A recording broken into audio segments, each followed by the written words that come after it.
Hey everyone, so I promised a wheel video and I got some time to do this today. I'm gonna try and keep it within about a half hour, but we're gonna go over three different wheels. So on the far left we have a Bontrager Race wheel. It's a standard wheel off of my Amonda. You're gonna find that on a lot of lower and mid-level bikes. So anything from like a Trek 1.2, sometimes all the way up to a Speed Concept or a Madone. You'll kind of see wheels. As you guys ride more and learn more, you'll see that wheels are very personal to the kind of riding you're going to be doing. So the same bike for two different riders and two different things they're doing, it might command different wheels. The second wheel we have is a Boyd Altamont. That's it's going to be like your typical upgrade, aluminum wheel. So it's a little bit wider, a little bit stiffer, a little bit deeper. It has a higher spoke count, so it's a little bit stronger, slightly better hubs. That's going to be typically, what most people will kind of jump to first if they upgrade aluminum wheels. Boyd's not the only one that makes them. There's a ton of companies that make these. Shimano makes a bunch. Specific wheel companies, Mavic or Mavic, I'm not sure how to pronounce it. I know they make a bunch, so we'll kind of look at that. And then the third one we have is a Bontrager Aeolus. So that's a full carbon, that's more of a race wheel. It's a 50 millimeter deep. It's wider, it's lighter, it's stiffer. It's got a better hub on it. It has DT Swiss hubs. Not as wide as the Boyd internally, but still, I would say still wide by any kind of standards. And then, the tires on these also, they kind of represent sort of what these are for. So we'll look at each one, component by component, and I'll see if I can point out some differences to you guys. So let's start with the basic kind of entry level, your standard wheel. So Bontrager Race, very typical wheel. Not too light, not too heavy, not deep at all. I believe these are 24 millimeter depth. Great brake surface. It's my experience that you're always going to have, no matter how good of a carbon rim you have or how good of a brake pad you have, you're always going to have better braking performance with aluminum just because of how it dissipates the heat and all that kind of stuff.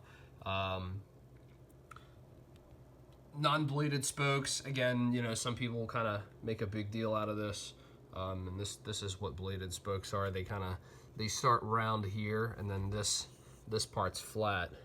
If you can see, it's a blade, and then this one's just round. It's just a round typical spoke. Pretty basic hubs. I believe it's like their own whatever hubs they use, whatever bearings they use. There's nothing wrong with these wheels, but wheels are going to be typically your biggest improvement to the bike. So while there's nothing wrong with riding wheels like this, there are some reasons to upgrade. Weight is going to be a huge reason. Strength is another. So a stronger rim, it's not going to go out of true. You're not going to have to adjust it as much. There's less chance of damage. And then there's other things, construction, like some cheaper wheels will crack around these. This is called a nipple, so it'll crack around here. Those are all little things to think about, but don't think there's anything, don't think that because you buy a bike with these kind of entry-level wheels that you have to upgrade them right away. The only reason that I did is because I had these as an upgrade from my old bike that had extremely heavy wheels. I believe the wheel set on my old bike weighed around 2,000 grams, and these are around 1,600. So when I put them on to replace these, there wasn't as big of a difference, but there are some other differences besides the weight.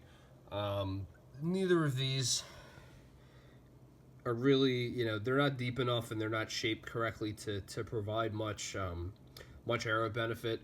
I'll kind of dive into that a little bit more when I talk about the Boyds, but shallower wheels like this, typically they should be lightweight kind of climbing wheels, and the Bontrager Race, it is an entry-level wheel, so it's not going to be light as, it's not going to be as light as something that you could get, that you could upgrade to, but, wheels can cost as much as a bike, so you have to kind of keep everything relative.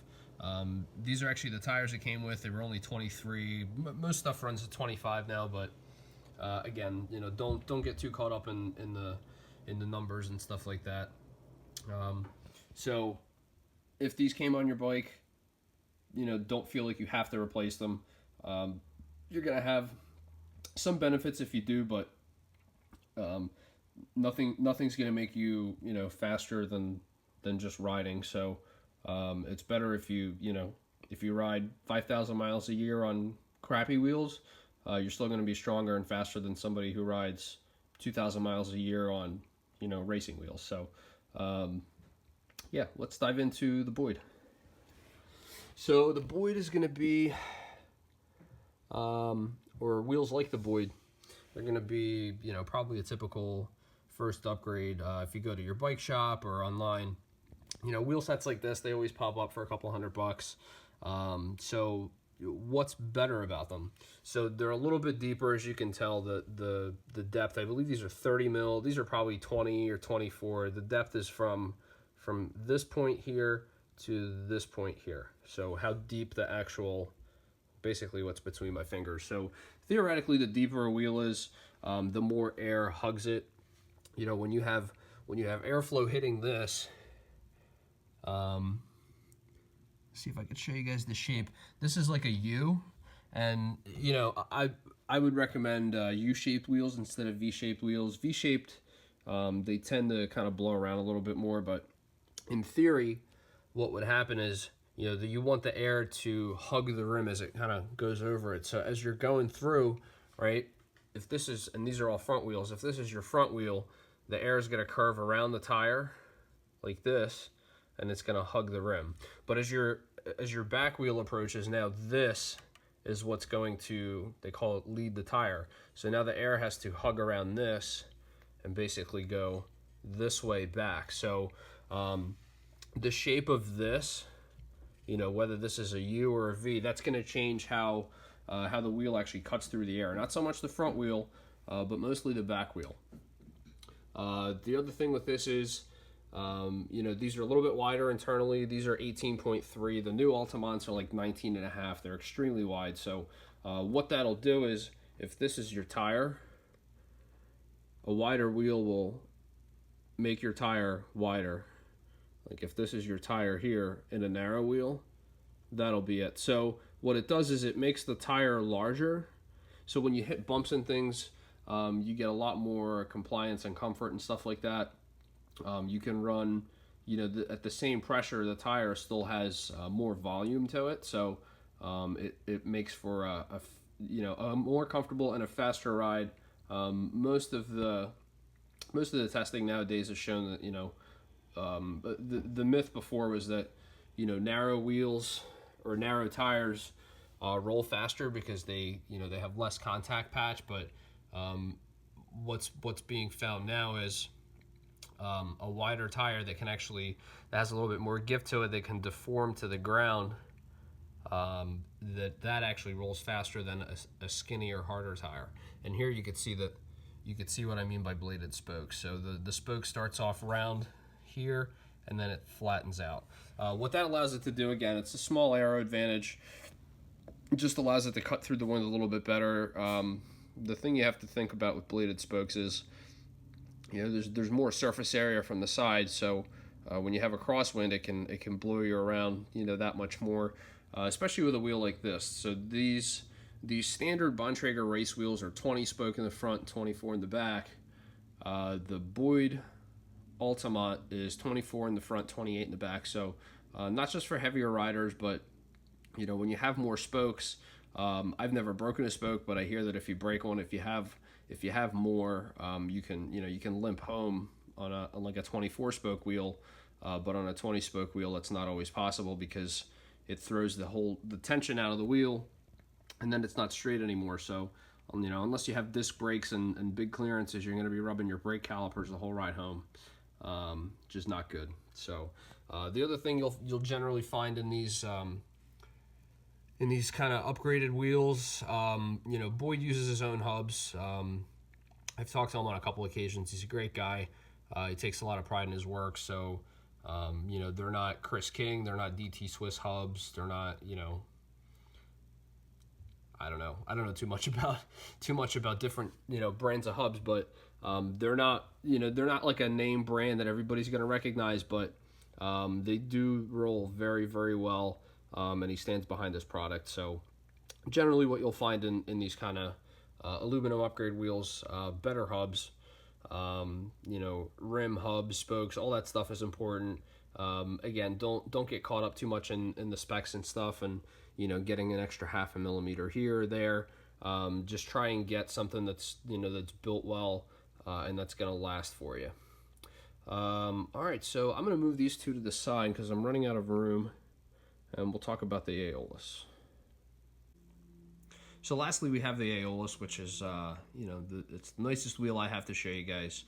And, you know, Bontrager, they used to make some kind of questionable stuff, you know, a decade or so ago, but apparently now their components have all taken a jump in quality, and, you know, a lot of people that I talk to, they say that, you know, these Bontrager, their Wheelworks line, so not the stuff that you're going to find on, you know, most of your inexpensive or your kind of mid-range bikes, but these Wheelworks wheels, the Aeolus, that they're, you know, that basically just as good as Zips, just as good as Envies. So that's two huge players in the market. But I'll talk to you about, you know, what the carbon rim is going to offer you, advantages, drawbacks, and then, you know, price-wise too. We'll see. How does it compare, and, you know, is it worth it? So let's get up close a little bit here. So obviously we have carbon rim.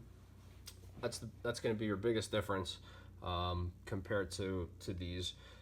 You know, material besides the shape of it and all that stuff, which I'll get into as well. But the carbon rim is going to have some advantages and some drawbacks. So one advantage is going to be weight, if these are made properly, and again, you know, we're talking about, you know, quality wheels. I know that, you know, there's some overseas companies that make wheels, carbon wheels. I don't have experience with them. I know that they're, you know, they're hit or miss. So if you want to take your chances, you know, you might be okay, you might not be okay, and I'll explain if you're going to run tubulars, why. You know, some of these issues with these carbon clincher wheels are not going to be issues for you. So the biggest issue is the brake surface. So if we look at the brake surface, I'll pull in my Boyd here. So if we look at the brake surface on this, it's totally smooth. Let's see if I can get a really good view of it for you guys. Yeah, I mean, it's completely smooth. There's no texture to it at all. Whereas if we look at this has little grooves in it. So aside from the fact that they use completely different brake pads, the aluminum rim has the ability to kind of bite into, or the pad has the ability to kind of bite into the rim a little bit more. The other difference is, you know, the type of the brake pad material itself. So when you have these carbon wheels, you have to either run cork pads, or, you know, there's some companies that make rubber pads. Now when you have a clincher wheel like this, your tire is hooked on the inside of here, so your tire bead is like right there. When you know, if you overheat this surface, if the brake pad transfers too much heat into the rim, you risk overheating the bead and popping the tire off. So that's why when I said, you know, tubular guys, the inexpensive stuff might not be as bad for you. It's simply because your tire just doesn't attach the same way to the rim that this does. And if you have disc brakes, I mean, that's, you know, again, that's another huge difference.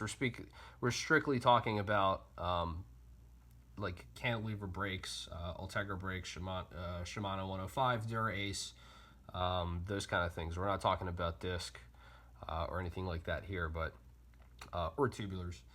So that's an issue that you might run into. The thing with the weight of these is, they're, and these probably weigh about as much as my factory wheels do. But there's other differences too. These are a lot deeper.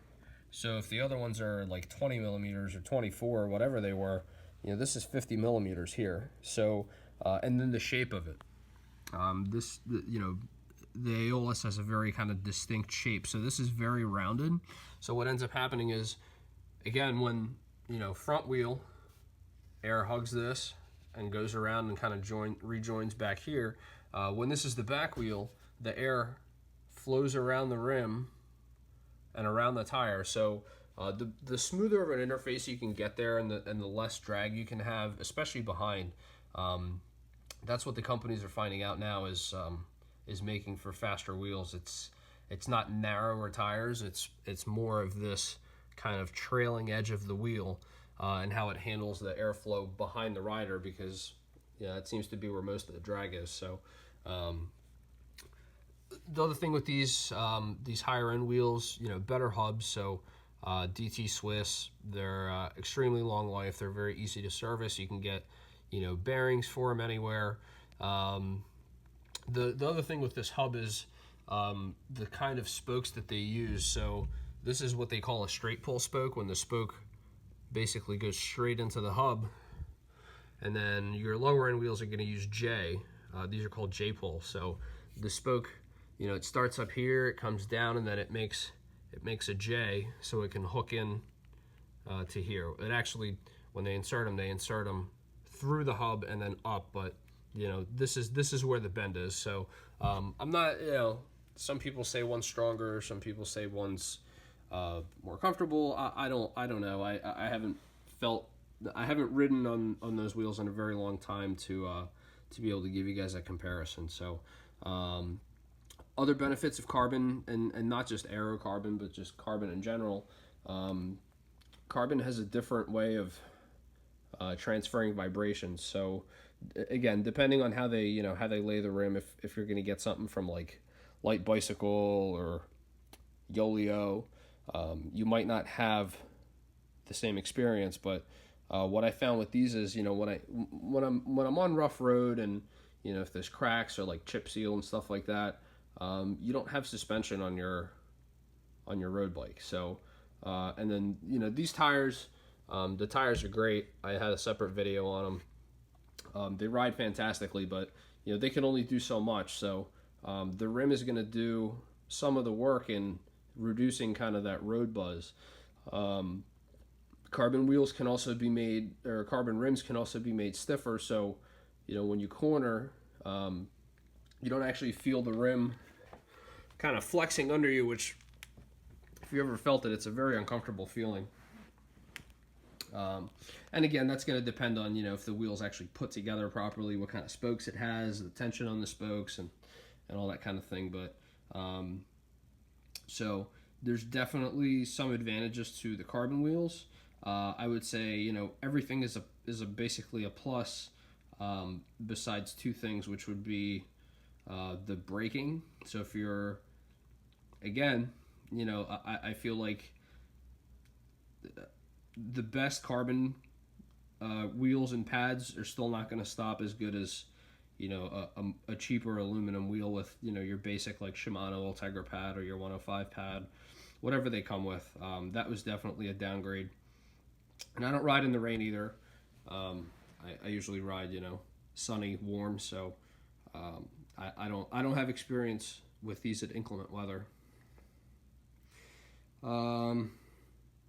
The other downside of these, depending on what you get, crosswinds could be a problem. So if you're, and I feel it sometimes with these, I don't feel it as much as I thought I would. I think that's just because, Bontrager took a really long time to get the rim shape right, and they do a lot of testing, which you're probably not going to find with some of these like offshore companies. They might just use like a generic mold or something like that and just put their name on it, but you don't really know what you're getting and how it's going to perform. So crosswinds with deeper wheels like this can be a problem, because if you have a strong gust of wind and the air doesn't it doesn't bend around the rim, especially with like the V-shaped wheels.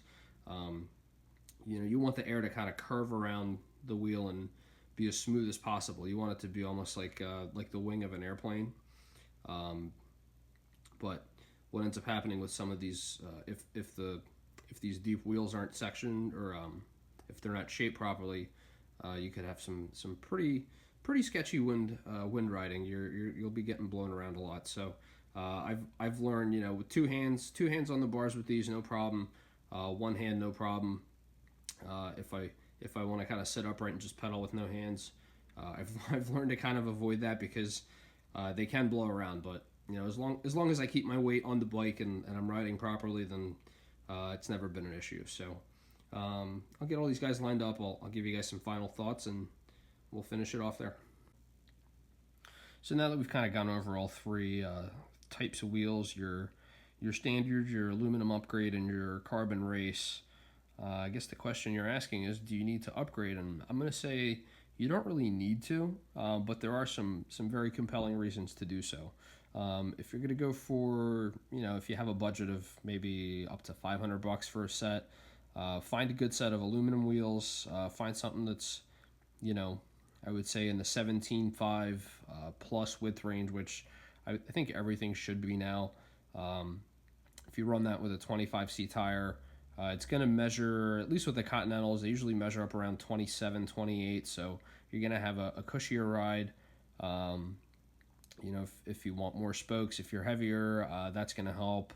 And then, you know, I mean, if you have money to spend and, you know, you want to see what race wheels are like, then give the carbons a try. They're not cheap, but there's a lot of companies that make these. You know, you can get a set for as little as like $500 or $600 from overseas, which, you know, I don't have any firsthand experience with them. I know there's a lot of videos on here that, you know, talk about, you know, specific brands and factories and things like that, but it's not something that I can personally comment on. But there's definitely some compelling reasons to go with the deeper wheels. I noticed when I put them on, pretty much immediately, you know, once you kind of get over that 19, 20 mile an hour barrier, once you're cruising, it just feels like it's a little bit easier to keep yourself going. Almost like there's a little breeze behind you, kind of pushing you along the whole way. But you know, maybe before you buy them, you know, see if you can test ride a set or borrow some from a buddy. Just keep in mind, if you do get these, you are going to have to change your brake pads. So don't skip out on that part. And just know that, you know, 9 times out of 10 with a carbon wheel, unless it's disc brake, you know, you're going to have reduced braking performance there. So if you guys have any other questions, or if you want to see details of any of these other wheels up close, leave a comment, leave a like, and I'll keep trying to make some good videos for you guys. Thanks.